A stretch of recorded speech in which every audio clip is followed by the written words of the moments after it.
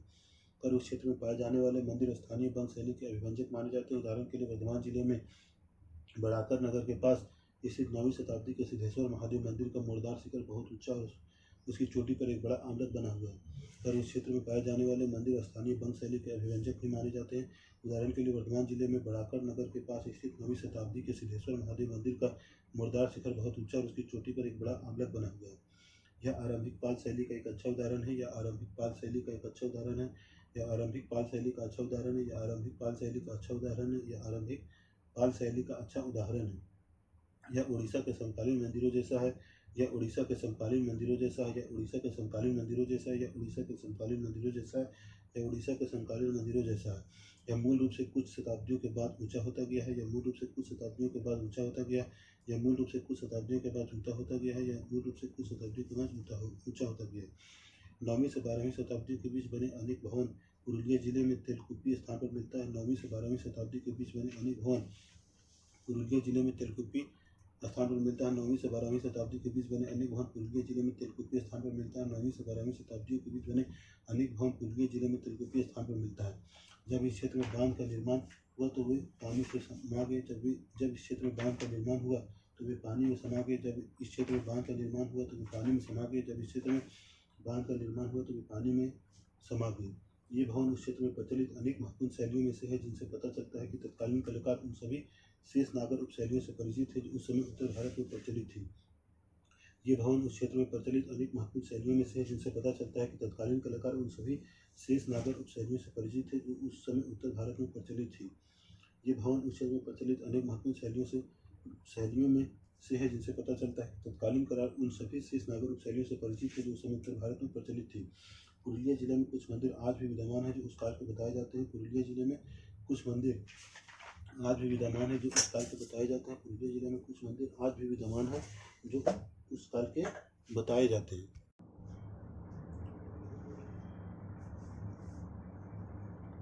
इन मंदिरों के काले तथा धूसर रंग के बेसाल्ट और क्लोराइड पत्थरों से बने स्तंभों तथा मेहराबी ताकों ने गौर और पांडुआ में स्थित भवनों के जो प्रारंभिक बंगाल सल्तनत के समय के हैं बहुत प्रभावित किया।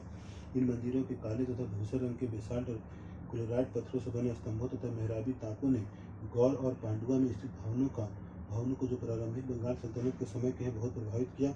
इन मंदिरों के काले तथा धूसर रंग के बेसाल्ट और क्लोराइड पत्थरों से बने स्तंभों तथा मेहराबी ताकों ने गौर और पांडुआ में स्थित भवनों को जो प्रारंभिक बंगाल सल्तनत के समय के हैं बहुत प्रभावित किया। इसी प्रकार बंगाल की अनेक स्थानीय भवन निर्माण की परंपराओं ने भी उस क्षेत्र की मंदिर शैली को प्रभावित किया।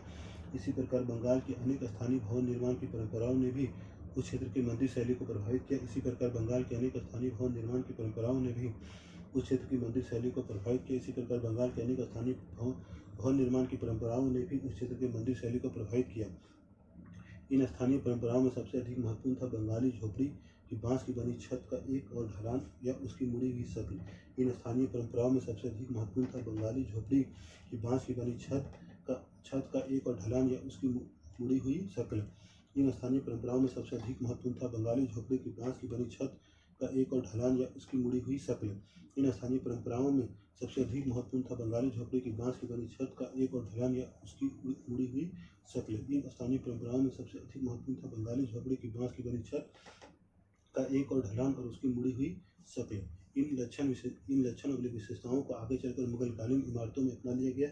इन लक्षण और विशेषताओं को आगे चलकर मुगलकालीन इमारतों में भी अपना लिए गए। इन लक्षण और विशेषता को आगे चलकर मुगलकालीन इमारतों में भी अपना लिए गए। इन लक्षण और विशेषता को आगे चलकर मुगलकालीन इमारतों में भी अपना लिया गया। ऐसी छत को संपूर्ण उत्तर भारत में बंगला छत कहा जाता है। ऐसी छत को संपूर्ण उत्तर भारत में बंगला छत कहा जाता है। ऐसी छत को संपूर्ण उत्तर भारत में बंगला छत कहा जाता है। ऐसी छत को संपूर्ण उत्तर भारत में बंगला छत कहा जाता है। मुगल काल में और उसके बाद पकी मिट्टी की ईंटों से 20 मंदिर बंगाल और आज के बांग्लादेश में बनाए गए हैं।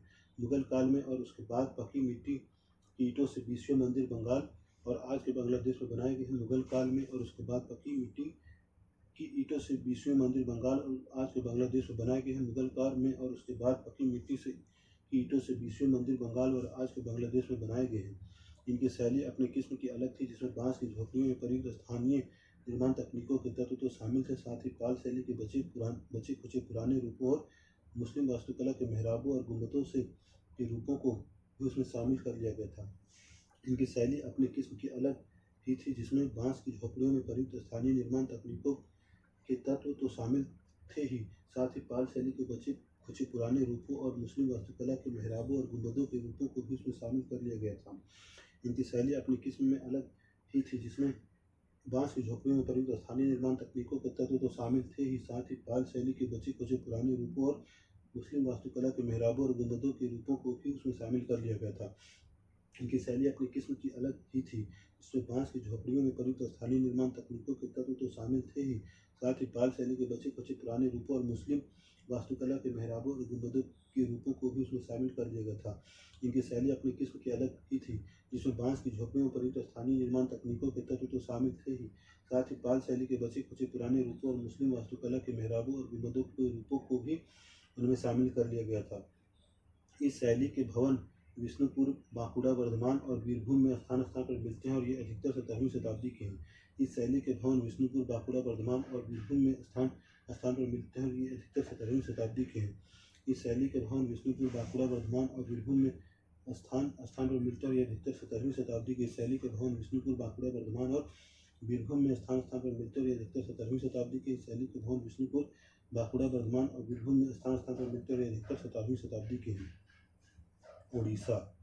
अच्छा, टेराकोटा मंदिर विष्णुपुर, टेराकोटा मंदिर विष्णुपुर, टेराकोटा मंदिर विष्णुपुर, टेराकोटा मंदिर विष्णुपुर, टेराकोटा मंदिर विष्णुपुर, टेराकोटा मंदिर विष्णुपुर, टेराकोटा मंदिर विष्णुपुर, टेराकोटा मंदिर विष्णुपुर, टेराकोटा मंदिर विष्णुपुर, टेराकोटा मंदिर विष्णुपुर, टेराकोटा मंदिर विष्णुपुर। जगन्नाथपुरी मंदिर पुरी, जगन्नाथ मंदिर पुरी, जगन्नाथ मंदिर पुरी, जगन्नाथ मंदिर पुरी, जगन्नाथ मंदिर पुरी, जगन्नाथ मंदिर पुरी, जगन्नाथ मंदिर पुरी, जगन्नाथ मंदिर पुरी, जगन्नाथ मंदिर पुरी, जगन्नाथ मंदिर पुरी, जगन्नाथ मंदिर पुरी। उड़ीसा। उड़ीसा की वास्तुकला की मुख्य विशेषताओं को 3 वर्गों में विभाजित किया जाता है, अर्थात रेखापीठ, ढाढ़ और खाकरा। उड़ीसा की वास्तुकला की मुख्य विशेषताओं को 3 वर्गों में विभाजित किया जाता है, अर्थात रेखापीठ, ढाढ़ और खाकरा। उड़ीसा की वास्तुकला की मुख्य विशेषताओं को 3 वर्गों में विभाजित किया जाता है, अर्थात रेखापीठ, ढाढ़ और खाकरा। उड़ीसा की वास्तुकला की मुख्य विशेषताओं को 3 वर्गों में विभाजित किया जाता है, अर्थात रेखापीठ, ढाढ़ और खाकरा। उड़ीसा की वास्तुकला की मुख्य विशेषताओं को 3 वर्गों में विभाजित किया जाता है, अर्थात रेखापीठ, ढाढ़ और खाकरा। वहाँ के अधिकांश प्रमुख ऐतिहासिक स्थल प्राचीन कलिंग क्षेत्र में है, यानी आधुनिक पुरी जिलों में स्थित है, जिसमें भुवनेश्वर यानी पुराना त्रिभुवनेश्वर, पुरी और कोणार्क के इलाके शामिल हैं। वहाँ के अधिकांश प्रमुख ऐतिहासिक स्थल प्राचीन कलिंग क्षेत्र में है, यानी आधुनिक पुरी जिले में ही स्थित है, जिसमें भुवनेश्वर यानी पुराना त्रिभुवनेश्वर, पुरी और कोणार्क के इलाके शामिल है। वहाँ के अधिकांश प्रमुख ऐतिहासिक स्थल प्राचीन कलिंग क्षेत्र में यानी आधुनिक पुरी जिले में स्थित है, जिसमें भुवनेश्वर यानी पुराना त्रिभुवनेश्वर, पुरी और कोणार्क के इलाके शामिल है। वहाँ के अधिकांश प्रमुख ऐतिहासिक स्थल प्राचीन कलिंग क्षेत्र में यानी आधुनिक पुरी जिले में स्थित है, जिसमें भुवनेश्वर यानी पुराना त्रिभुवनेश्वर, पुरी और कोणार्क के इलाके में शामिल है। वहाँ के अधिकांश प्रमुख ऐतिहासिक स्थल प्राचीन कलिंग क्षेत्र में है, यानी आधुनिक पुरी जिले में ही स्थित है, जिसमें भुवनेश्वर यानी पुराना त्रिभुवनेश्वर, पुरी और कोणार्क के इलाके शामिल है। उड़ीसा के मंदिरों की शैली एक अलग किस्म की है, जिसे हम नागर शैली की उपशैली कह सकते हैं। उड़ीसा के मंदिरों की शैली एक अलग किस्म की है, जिसे नागर शैली की उपशैली कह सकते हैं। उड़ीसा के मंदिरों की शैली एक अलग किस्म की है, जिसे नागर शैली की उपशैली कह सकते हैं। आमतौर पर शिखर, जिसे उड़ीसा में देवल कहते हैं, इस उपशैली के अंतर्गत लगभग चोटी तक एकदम अर्धोधर यानी बिल्कुल सीधा खड़ा होता है, पर चोटी पर जाकर अचानक तेजी से भीतर की ओर मुड़ जाता है। आमतौर पर शिखर, जिसे उड़ीसा में देवल कहते हैं, इस उपशैली के अंतर्गत लगभग चोटी तक एकदम ऊर्ध्वाधर यानी बिल्कुल खड़ा होता है और चोटी पर जाकर अचानक तेजी से भीतर की ओर मुड़ जाता है। आमतौर पर शिखर, जिसे उड़ीसा में देवल कहते हैं, इस उपशैली के अंतर्गत लगभग चोटी तक एकदम अर्धोदर यानी बिल्कुल सीधा खड़ा होता है और चोटी पर जाकर अचानक तेजी से भीतर की ओर मुड़ जाता है। आमतौर पर शिखर, जिसे उड़ीसा में देवल कहते हैं, इस उपशैली के अंतर्गत लगभग चोटी तक एकदम अर्धोदर यानी बिल्कुल सीधा खड़ा होता है और चोटी पर जाकर अचानक भी तेजी से भीतर की ओर मुड़ जाता है। आमतौर पर शिखर, जिसे उड़ीसा में देवल कहते हैं, इस उपशैली के अंतर्गत लगभग चोटी तक एकदम अर्धोदर यानी बिल्कुल सीधा खड़ा होता है और चोटी पर जाकर अचानक तेजी से भीतर की ओर मुड़ जाता है। इन मंदिरों में दिवालियों से पहले सामान्य रूप से मंडल होते हैं, जिन्हें उड़ीसा में जगमोहन कहा जाता है। इन मंदिरों में दिवालियों से पहले सामान्य रूप से मंडल होते हैं, जिन्हें उड़ीसा में जगमोहन कहा जाता है। इन मंदिरों में दिवालियों से पहले सामान्य रूप से मंडल होते हैं, जिन्हें उड़ीसा में जगमोहन कहा जाता है। इन मंदिरों में दिवालियों से पहले समान रूप से मंडल होते हैं, जिन्हें उड़ीसा में जगमोहन कहा जाता है। इन मंदिरों में दिवालियों से पहले समान रूप से मंडल होते हैं, जिन्हें उड़ीसा में जगमोहन कहा जाता है। मुख्य मंदिर की भू योजना हमेशा लगभग वर्गाकार होती है, जो ऊपरी ढांचों के भागों में मस्तक पर वृत्ताकार हो जाती है। मुख्य मंदिर की भू योजना हमेशा लगभग वर्गाकार होती है, जो ऊपरी ढांचों के भागों में मस्तक पर वृत्ताकार हो जाती है। मुख्य मंदिर की भू योजना हमेशा लगभग वर्गाकार होती है, जो ऊपरी ढांचों के भागों में मस्तक पर वृत्ताकार हो जाती है। मुख्य मंदिर की भू योजना हमेशा लगभग वर्गाकार होती है, जो ऊपरी ढांचों के भागों में मस्तक पर वृत्ताकार हो जाती है। इसमें लाट लंबाई में लगभग बेलनाकार दिखाई देती है। इसमें लाट लंबाई में लगभग बेलनाकार दिखाई देती है। इसमें लाट लंबाई में लगभग बेलनाकार दिखाई देती है। इसमें लाट लंबाई में लगभग बेलनाकार दिखाई देती है। लाट के आले दिवाले आमतौर पर वर्गाकार होते हैं। लाट के आले दिवाले आमतौर पर वर्गाकार होते हैं। लाट के आले दिवाले आमतौर पर वर्गाकार होते हैं। लाट के आले दिवाले आमतौर पर वर्गाकार होते हैं। मंदिरों का बाहरी भाग अत्यंत उत्कीर्णित होता है, जबकि भीतरी भाग आमतौर पर खाली होता है। मंदिरों का बाहरी भाग अत्यंत उत्कीर्णित होता है, जबकि भीतरी भाग आमतौर पर खाली होता है। मंदिरों का बाहरी भाग अत्यंत उत्कीर्णित होता है, जबकि भीतरी भाग आमतौर पर खाली होता है। मंदिरों का बाहरी भाग अत्यंत उत्कीर्णित होता है, जबकि भीतरी भाग आमतौर पर खाली होता है। उड़ीसा के मंदिरों में आमतौर पर चारदीवारी होती है। उड़ीसा के मंदिरों में आमतौर पर चारदीवारी होती है। उड़ीसा के मंदिरों में आमतौर पर चारदीवारी होती है। उड़ीसा के मंदिरों में आमतौर पर चारदीवारी होती है। बंगाल की खाड़ी के तट पर स्थित कोणार्क के भव्य सूर्य मंदिर के भग्नावशेष अब भी देखने को मिलते हैं। बंगाल की खाड़ी के तट पर स्थित कोणार्क के सूर्य मंदिर के भग्नावशेष अब भी देखने को मिलते हैं। बंगाल की खाड़ी के तट पर स्थित कोणार्क में भव्य सूर्य मंदिर के भग्नावशेष अब भी देखने को मिलते हैं। बंगाल की खाड़ी के तट पर स्थित कोणार्क के भव्य सूर्य मंदिर के भग्नावशेष अब भी देखने को मिलते हैं। यह मंदिर 1240 ईस्वी के आसपास बनाया गया था। यह मंदिर 1240 ईस्वी के आसपास बनाया गया था। यह मंदिर 1240 ईस्वी के आसपास बनाया गया था। यह मंदिर 1240 ईस्वी के आसपास बनाया गया था। इसका शिखर बहुत भारी भरकम था और कहते हैं कि उसकी ऊंचाई 70 मीटर थी। इसका शिखर बहुत भारी भरकम था और कहते हैं कि उसकी ऊंचाई 70 मीटर थी। इसका शिखर बहुत भारी भरकम था और कहते हैं कि उसकी ऊंचाई 70 मीटर थी। इसका शिखर बहुत भारी भरकम था और कहते हैं कि उसकी ऊंचाई 70 मीटर थी। इसका स्थल इसके भार को न सह सका और यह शिखर 19वीं शताब्दी में धराशायी हो गया। इसका स्थल इसके भार को न सह सका और यह शिखर 19वीं शताब्दी में धराशायी हो गया। इसके स्थल इसके भार को न सह सका और यह शिखर 19वीं शताब्दी में धराशायी हो गया। इसका स्थल इसके भार को न सह सका और यह शिखर 19वीं शताब्दी में धराशायी हो गया। मंदिर का विस्तृत संकुल एक चौकोर परिसर के भीतर स्थित था। मंदिर का विस्तृत संकुल एक चौकोर परिसर के भीतर स्थित था। मंदिर का विस्तृत संकुल एक चौकोर परिसर के भीतर स्थित था। मंदिर का विस्तृत संकुल एक चौकोर परिसर के भीतर स्थित था। मंदिर का विस्तृत संकुल एक चौकोर परिसर के भीतर स्थित था। उसमें से अब जगमोहन यानी नृत्य मंडप भी बचा है। उसमें से अब जगमोहन यानी नृत्य मंडप भी बचा है। उसमें से अब जगमोहन यानी नृत्य मंडप भी बचा है। उसमें से अब जगमोहन यानी नृत्य मंडप भी बचा है। अब इस मंडप तक पहुंचा नहीं जा सकता। पर इसके बारे में यह कहा जाता है कि यह मंडप हिंदू वास्तुकला में सबसे बड़ा घिरा हुआ अहाता है। अब इस मंडप तक पहुंचा नहीं जा सकता। पर इसके बारे में यह कहा जाता है कि यह मंडप हिंदू वास्तुकला में सबसे बड़ा घिरा हुआ अहाता है। अब इस मंडप तक पहुंचा नहीं जा सकता। पर इसके बारे में यह कहा जाता है कि यह मंडप हिंदू वास्तुकला में सबसे बड़ा घिरा हुआ अहाता है। सूर्य मंदिर एक ऊंचे आधार वेदी पर स्थित है। सूर्य मंदिर एक ऊंचे आधार वेदी पर स्थित है। सूर्य मंदिर एक ऊंचे आधार वेदी पर स्थित है। सूर्य मंदिर एक ऊंचे आधार वेदी पर स्थित है। इसकी दीवारें व्यापक रूप से अलंकृत उत्कीर्णन से ढकी हुई है। इसकी दीवारें व्यापक रूप से अलंकारिक उत्कीर्णन से ढकी हुई है। इसकी दीवारें व्यापक रूप से अलंकृत उत्कीर्णन से ढकी हुई है। इसकी दीवारें व्यापक रूप से अलंकृत उत्कीर्णन से ढकी हुई है। इनमें बड़े बड़े पहियों के 12 जोड़े हैं। पहियों में आरे और नाभिक केंद्र हैं जो सूर्य देव की पौराणिक कथा का स्मरण कराते हैं, जिसके अनुसार सूर्य 7 घोड़ों द्वारा खींचे जा रहे रथ पर सवार होते हैं। इनमें बड़े बड़े पहियों के 12 जोड़े हैं। पहियों में आरे और नाभिक केंद्र हब हैं जो सूर्य देव के पौराणिक कथा का स्मरण कराते हैं, जिसके अनुसार सूर्य 7 घोड़ों द्वारा खींचे जा रहे रथ पर सवार होते हैं। इसमें बड़े बड़े पहियों के 12 जोड़े हैं। पहियों में आरे और नाभिक केंद्र हब हैं जो सूर्य देव के पौराणिक कथा का स्मरण कराते हैं, जिसके अनुसार सूर्य 7 घोड़ों द्वारा खींचे जा रहे रथ पर सवार होते हैं।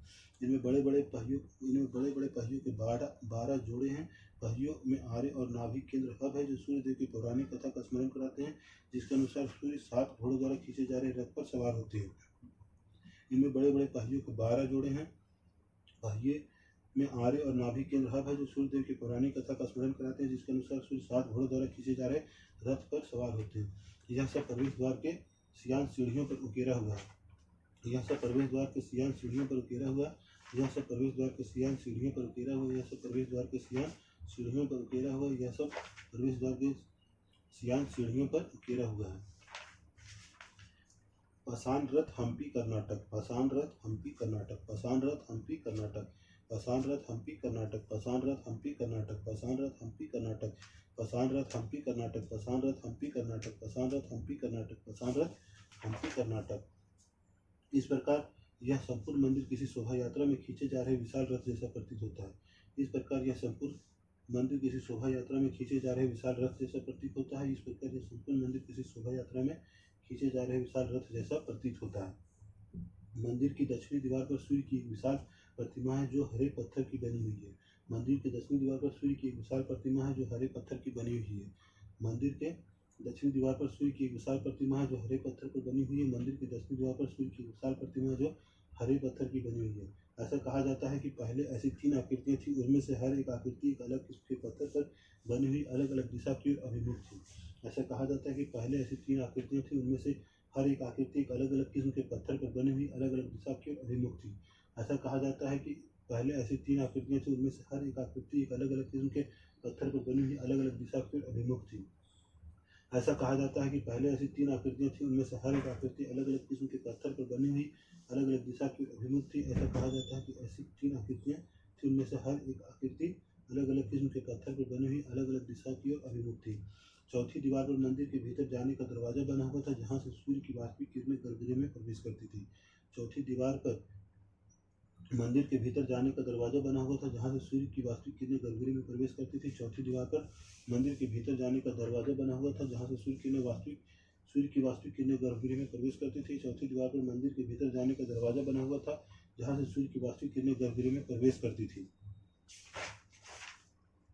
पहाड़ी क्षेत्र, पहाड़ी क्षेत्र, पहाड़ी क्षेत्र, पहाड़ी क्षेत्र, पहाड़ी क्षेत्र, पहाड़ी क्षेत्र, पहाड़ी क्षेत्र, पहाड़ी क्षेत्र, पहाड़ी क्षेत्र। कुमाऊं गढ़वाल हिमाचल और कश्मीर की पहाड़ियों में वास्तुकला के एक अनोखा रूप विकसित हुआ। कुमाऊं गढ़वाल हिमाचल और कश्मीर की पहाड़ियों में वास्तुकला के एक अनोखा रूप विकसित हुआ। कुमाऊं गढ़वाल हिमाचल और कश्मीर की पहाड़ियों में वास्तुकला के एक अनोखा रूप विकसित हुआ। कुमाऊं गढ़वाल हिमाचल और कश्मीर की पहाड़ियों में वास्तुकला के एक अनोखा रूप विकसित हुआ। कुमाऊं गढ़वाल हिमाचल और कश्मीर की पहाड़ियों में वास्तुकला का एक अनोखा रूप विकसित हुआ। चूंकि कश्मीर का क्षेत्र गंधार कला के प्रमुख स्थलों जैसे तहसीला, पेशावर और पश्चिमोत्तर सीमा प्रांत के पास था, इसलिए 5वीं शताब्दी तक आते आते कश्मीर की कला पर गंधार शैली का प्रबल प्रभाव दृष्टिगोचर होने लगा। चूंकि कश्मीर का क्षेत्र गंधार कला के प्रमुख स्थलों जैसे तहसीला, पेशावर और पश्चिमोत्तर सीमा प्रांत के पास था, इसलिए 5वीं शताब्दी तक आते आते कश्मीर की कला पर गंधार शैली का प्रबल प्रभाव दृष्टिगोचर होने लगा। क्योंकि कश्मीर का क्षेत्र गंधार कला के प्रमुख स्थलों जैसे तहसीला, पेशावर और पश्चिमोत्तर सीमा प्रांत के पास था, इसलिए 5वीं शताब्दी तक आते आते कश्मीर की कला पर गंधार शैली का प्रबल प्रभाव दृष्टिगोचर होने लगा। दूसरी दूसरी और उसमें गुप्तकालीन और गुप्तोत्तरकालीन परंपराएं भी जुड़ने लगी जो सारनाथ और मथुरा से यहाँ तक कि गुजरात और बंगाल के केंद्रों से वहाँ तक पहुँची। दूसरी और उसमें गुप्तकालीन और गुप्तोत्तरकालीन परंपराएं भी जुड़ने लगी जो सारनाथ और मथुरा से यहाँ तक गुजरात और बंगाल के केंद्रों से वहाँ पहुँची। दूसरी और उसमें गुप्तकालीन और गुप्तोत्तरकालीन परंपराएं भी जुड़ने लगी जो सारनाथ और मथुरा से यहाँ तक कि गुजरात और बंगाल के केंद्रों से वहाँ तक पहुँची। दूसरी और उसमें गुप्तकालीन और गुप्तोत्तरकालीन परंपराएं भी जुड़ने लगी जो सारनाथ और मथुरा से यहाँ तक कि गुजरात और बंगाल के केंद्रों से भी वहाँ तक पहुँची। ब्राह्मण, पंडित और बौद्ध भिक्षु कश्मीर, गढ़वाल, कुमाऊं और मैदानी क्षेत्र के धार्मिक केंद्रों जैसे कि बनारस, नालंदा और दक्षिण में कांचीपुरम तक के केंद्रों के बीच अक्सर यात्रा करते रहते थे। ब्राह्मण, पंडित और बौद्ध भिक्षु कश्मीर, गढ़वाल, कुमाऊं और मैदानी क्षेत्रों के धार्मिक केंद्रों जैसे कि बनारस, नालंदा और दक्षिण में कांचीपुरम तक के केंद्रों के बीच अक्सर यात्रा करते रहते थे। ब्राह्मण, पंडित और बौद्ध भिक्षु कश्मीर, गढ़वाल, कुमाऊं और मैदानी क्षेत्रों के धार्मिक केंद्रों जैसे कि बनारस, नालंदा और दक्षिण में कांचीपुरम तक के केंद्रों पर बीच अक्सर यात्रा करते रहते थे। फलस्वरूप बौद्ध और हिंदू परंपराएं आपस में मिलने लगी और फिर पहाड़ी इलाकों में तक फैल गई। फलस्वरूप बौद्ध और हिंदू परंपराएं आपस में मिलने लगी और फिर पहाड़ी इलाकों तक फैल गई। फलस्वरूप बौद्ध और हिंदू परंपराएं आपस में मिलने लगी और फिर पहाड़ी इलाकों तक फैल गई। स्वयं पहाड़ी क्षेत्रों की भी अपनी एक अलग परंपरा थी जिसके अंतर्गत लकड़ी के मकान बनाए जाते थे जिसमें छतें ढलवा होती थी। स्वयं पहाड़ी क्षेत्रों की भी अपनी एक अलग परंपरा थी जिसके अंतर्गत लकड़ी के मकान बनाए जाते थे जिसकी छतें ढलवा होती थी। स्वयं पहाड़ी क्षेत्रों की भी अपनी एक अलग परंपरा थी जिसके अंतर्गत लकड़ी के मकान बनाए जाते थे जिनकी छतें ढलवा होती थी। स्वयं पहाड़ी क्षेत्रों की भी अपनी एक अलग परंपरा थी जिसके अंतर्गत लकड़ी के मकान बनाए जाते थे जिनकी छतें ढलवा होती थी। स्वयं पहाड़ी क्षेत्रों की भी अपनी एक अलग परंपरा थी जिसके अंतर्गत लकड़ी के मकान बनाए जाते थे जिनकी छतें ढलवा होती थी। इसलिए पहाड़ी क्षेत्रों में अनेक स्थानों पर हम देखेंगे कि मुख्य गर्भगृह और शिखर तो रेखा प्रसाद की शैली में बने होते हैं जबकि मंडप काष्ठ वस्तु के पुराने रूप में होता है। कभी कभी मंदिर स्वयं पैगोडा या स्तूप का सूरत ले लेता है। इसलिए पहाड़ी क्षेत्रों में अनेक स्थानों पर हम देखेंगे कि मुख्य गर्भगृह और शिखर तो रेखा प्रसाद शैली में बने होते हैं जबकि मंडप काष्ठ वस्तु के पुराने रूप में होता है। कभी कभी मंदिर स्वयं पैगोडा स्तूप की सूरत ले लेता है। इसलिए पहाड़ी क्षेत्रों में अनेक स्थानों पर हम देखेंगे कि मुख्य गर्भगृह और शिखर तो रेखा प्रसाद शैली में बने होते हैं जबकि मंडप काष्ठ वास्तु के पुराने रूप में होता है। कभी कभी मंदिर स्वयं पैगोडा स्तूप का सूरत ले लेता है। इसलिए पहाड़ी क्षेत्रों में अनेक स्थानों पर हम देखेंगे कि मुख्य गर्भगृह और शिखर तो रेखा प्रसाद शैली में बने होते हैं जबकि मंडप काष्ठ वास्तु के पुराने रूप में होता है।